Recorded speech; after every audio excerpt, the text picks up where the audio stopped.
అనుదిన అరుణోదయ కార్యక్రమంలో అనుదినము మాతో కలిసి దేవుణ్ణి స్తుతిస్తున్న మా ప్రియ సోదరి సోదరులకందరికీ మన ప్రభువును రక్షకుడు యేసుక్రీస్తు అమూల్యమైన నామమున అందరికీ ప్రేమతో వందనాలు. ఉదయకాల మన ధ్యానాంశం జ్ఞానము వలన కలుగు ఫలితములు. జ్ఞానము వలన కలుగు ఫలితములు. పరిశుద్ధ గ్రంథమైన బైబిల్లో నుంచి సామెతల గ్రంథము 2వ అధ్యాయము 6-9 వచనాలు చదువుకుందాం. యెహోవాయే జ్ఞానమిచ్చువాడు, తెలివియు వివేచనయు ఆయన నోట నుండి వచ్చును. ఆయన యథార్థవంతులను వర్ధిల్ల చేయును. యుక్త మార్గము తప్పక నడుచుకుని వారికి ఆయన కేడముగా ఉన్నాడు. న్యాయము తప్పిపోకుండా ఆయన కనిపెట్టును. తన భక్తుల ప్రవర్తనను ఆయన కాచును. అప్పుడు నీతి న్యాయములను, యథార్థతను, ప్రతి సన్మార్గమును నీవు తెలుసుకుందావు. ఉదయకాల వేళలో ప్రతి ఉదయకాల వేళ ఆయన సన్నిధిలో చేరి గనుడు, మహోన్నతుడు, పరిశుద్ధుడు, దేవాతి దేవుడు, కృపగలిగిన దేవుడు, దయగలిగిన దేవుడు, 10,000 మందిలో గుర్తింపదగిన దేవుడు, అతి సుందరుడు, వర్తమాన భూత భవిష్యత్ కాలంలో సర్వాధికారం కలిగిన దేవుడు, అటువంటి దేవాతి దేవుణ్ణి మరి నోరారా మనసారా స్తుతించి గణపరిచే భాగ్యాన్ని దేవుడు మనకు అనుగ్రహించాడు. అందును బట్టి మనం ఎంతగానో ఆయనను స్తుతించవలసిన వారముగా మనం ఉంటున్నాం. చదువుకున్నటువంటి ఈ లేఖన భాగంలో మరి జ్ఞానము వలన కలుగు ఫలితము మనం చూస్తుంటున్నాం. దేవుడు అనుగ్రహించు జ్ఞానమును నీవు పొందుకున్నప్పుడు న్యాయము తప్పిపోకుండా అది నిన్ను కాపాడుతాడు. ఆయన నిన్ను కాపాడుతాడు. తప్పిపోకుండా, న్యాయము తప్పిపోకుండా ఆయన నిన్ను కాపాడుతాడు. ఎట్లా అంటే నీతి న్యాయములను, యథార్థతను, ప్రతి సన్మార్గమును తెలుసుకునే శక్తి దేవుడిస్తాడు. దేవుడు నీకు మరి కేడముగా ఉంటాడు అని చెప్పేసి మనం చూస్తుంటున్నాం. అక్కడ గమనించినట్లయితే యెహోవాయే జ్ఞానం ఇచ్చేవాడు, ఆయనే తెలివి ఇచ్చేవాడు, ఆయనే వివేచన ఇచ్చేవాడు, ఆయన నోట నుండి వచ్చును అని చెప్పి చూస్తున్నాం. ఆయన ఎవరు? ఆయన నిజమైనటువంటి దేవుడు, ఆయన జ్ఞానమైనటువంటి దేవుడు. ఆయన జ్ఞానము మరి అందరికీ సమృద్ధిగా ఇచ్చే దేవుడుగా ఉంటున్నాడు. యాకోబు పత్రికలో మనం చూస్తాం కదా. యాకోబు రాసినటువంటి పత్రిక 1వ అధ్యాయము 5వ వచనంలో మీలో ఎవరికైనాను జ్ఞానము కొదువగా ఉన్న ఎడల అతడు దేవుణ్ణి అడగవలెను, అప్పుడు అది అతనికి అనుగ్రహింపబడును. ఆయన ఎవరిని గద్దింపక అందరికీ ధారాళముగా దయచేయువాడుగా, అందరికీ ధారాళముగా దయచేసే దేవుడు. జ్ఞానము కొదువగా ఉన్న ఎడల అతను దేవుణ్ణి అడగాలి. అడుగు వాటికంటేను, ఊహించే వాటికంటేను అత్యధికముగా దయచేసే దేవుడు. అడుగుడి మీకు ఇవ్వబడును, తట్టుడి మీకు తీయబడును, వెదుకుడి దొరుకును అని చెప్పేసి అన్న మాటను మనం జ్ఞాపకం చేసుకోవాలి. ఎందుకంటే అడగకపోతే ఎవరు ఇవ్వరు కదా.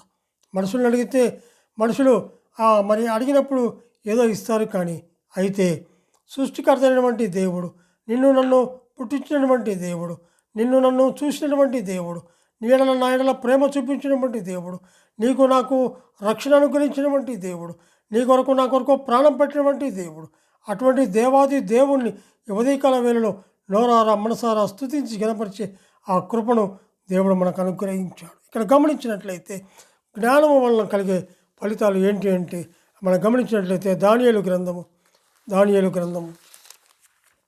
1వ అధ్యాయము 17వ వచనం చదువుకుందాం. 17వ వచనం. ఆ నలుగురు బాలుర సంగతి ఏదనగా దేవుడు వారికి జ్ఞానమును, సకల శాస్త్ర ప్రవీణతయు, వివేచనయు అనుగ్రహించను. ఇక్కడ గమనించినట్లయితే ఆ నలుగురు బాలులు వారికి మరి దేవుడు వారికి జ్ఞానం ఇచ్చాడు. సకల శాస్త్ర ప్రావీణతయు, వివేచనయు అనుగ్రహించాడు.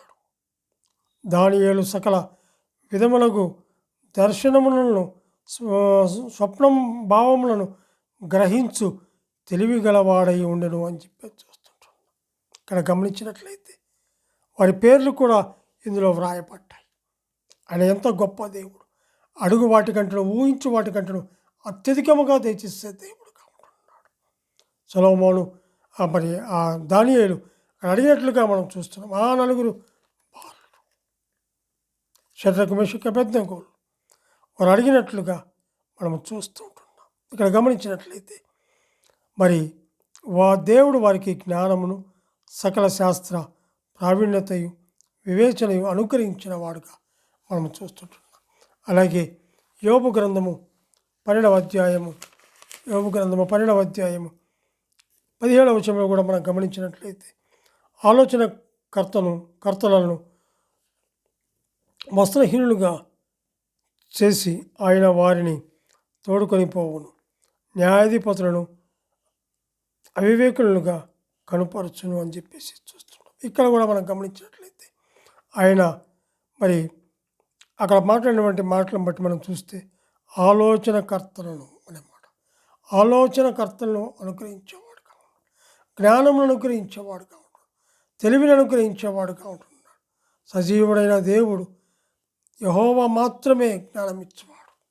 ఆయన సజీవంగా లేచాడు, మరణించాడు, సమాధి చేయబడ్డాడు, మరలా 3వ దినమున మృత్యుంజయుడు లేచాడు. అటువంటి గొప్ప దేవుణ్ణి ఉదయకాల వేళలో ఎంతగా మనం స్తుతించినా కూడా మరి ఆ రుణం మనం తీర్చుకోలేం. ఎందుకంటే నీ పట్ల నా పట్ల చేసినటువంటి ఉపకారానికి మరి ఆయనకు ఏమి చెల్లించినా కూడా ఆ రుణాన్ని మనం తీర్చుకోలేము.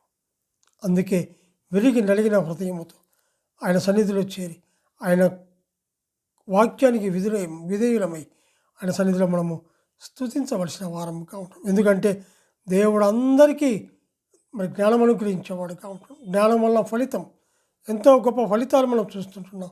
మరి దానియేలుకు అంత జ్ఞానము దేవుడిచ్చాడు, అయితే కళల భావము చెప్పడానికి దేవుడు కృప చూపించాడు. అంతేకాదు అందరి కొరకు ఆయన ప్రార్థన చేసిన వాడుగా ఉంటాడు, అందరి కొరకు ఆయన మరి విజ్ఞాపన చేసిన వాడుగా ఉంటున్నాడు. అంత తెలివిని జ్ఞానమును అనుగ్రహించిన వాడుగా మనం చూస్తుంటున్నాం. అటువంటి గొప్ప దేవుణ్ణి ఉదయకాల వేళలో నోరారా స్తుతించి గణపరిచి మరి హృదయమాన తనివి తీర ఆయనకు కృతజ్ఞతాస్తుతులు చెల్లించవలసిన వారముగా ఉంటున్నాం. దేవుడు తన వాక్యాన్ని దీవించునుగాక. ప్రార్థన చేసుకుందాం. కృపా సత్య సంపూర్ణమైన మా ప్రియ పరలోకపు తండ్రి, మీ ఘనమైన శ్రేష్టమైన ఉన్నతమైన నామమునకు స్తుతులు స్తోత్రములు చెల్లించుకుంటున్నాం. దేవా, నీవెంతైనా నమ్మదగిన దేవుడు, మేము నమ్మతగిన వారము. నాయనా దేవా తండ్రి, ఆనాడు సొలొమోనుకి ఇచ్చిన జ్ఞానం ఎంతో గొప్పది, దానియేలుకి ఇచ్చిన జ్ఞానం ఎంతో గొప్పది. దేవా తండ్రి, అట్టి జ్ఞానాన్ని మాకు దయచేయమని ఉదయకాల వేళలో నీ సన్నిధిలో ప్రార్థించే భాగ్యాన్ని మీరు మాకు అనుగ్రహించినందుకే స్తోత్రములు. నాయనా చదువుకున్న లేఖన భాగాలను మా హృదయాన్ని భద్రపరుచుకొని దాని ప్రకారం మేము జీవించడానికి మాకు సహాయం చేయమని మేము ప్రార్థన చేస్తాం. మా రక్షకుడు, మా ప్రాణ విమోచకుడు యేసుక్రీస్తు అమూల్యమైన నామమున స్తుతులు స్తోత్రములు చెల్లించి ప్రార్థన చేయుచున్నాము తండ్రి. ఆమెన్.